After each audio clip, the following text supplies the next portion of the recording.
ఒకప్పుడు అమరావతి ప్రాంత రైతులు ఆంధ్రప్రదేశ్ వ్యాప్తంగా ఉన్న రైతులందరూ కూడా చంద్రబాబు నాయుడు గారికి చాలా అనుకూలంగా వ్యవహరించారు. అమరావతి ప్రాంతం మొత్తం ఆ ప్రాంతపు ఓట్లన్నీ తెలుగుదేశం పార్టీకే పడతాయి, రేపొద్దున్న ఖచ్చితంగా గెలుస్తారని అనుకున్నారు. అనుకున్నట్టుగానే గెలిచారు 2024లో. అయితే అప్పుడు ఉన్న సపోర్టు రైతుల నుంచి, అప్పుడున్న రైతుల బలం ఇప్పుడుందా? కానీ ఇప్పుడు రైతులకు ఎక్కువ చంద్రబాబు నాయుడు గారి మీద కోపం వస్తుంది.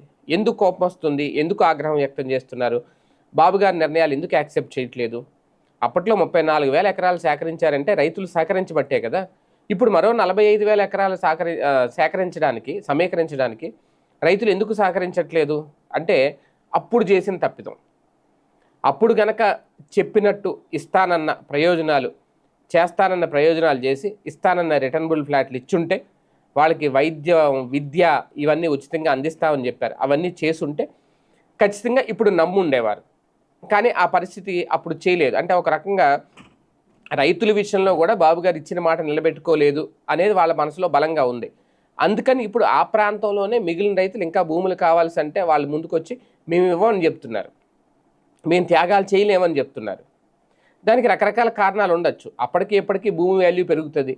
ఆ 34,000 ఎకరాలు తీసుకున్నారు కాబట్టి ఆ చుట్టుపక్కల పొలాల రేటు కూడా ఇప్పుడు బాగా పెరుగుతుంది.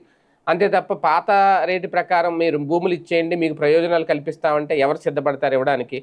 ఇప్పుడు ఎకరం 1,00,00,000 2,00,00,000 ఎంతో పలుకుతుందట అక్కడ. ఆ రేటు కనుక ఇచ్చుంటే ఇవ్వడానికి సిద్ధపడతారేమో.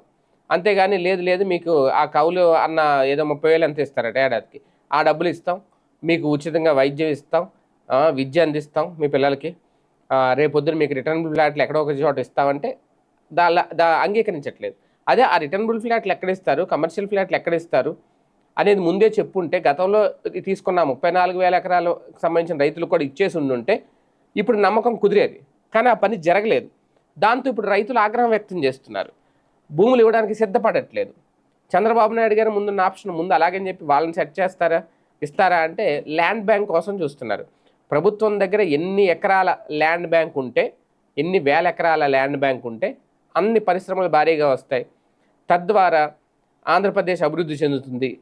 అలాగే రాష్ట్ర ప్రభుత్వానికి సంపద సృష్టి కూడా భారీగా వస్తుంది అనేది చంద్రబాబు నాయుడు గారి ఆలోచన.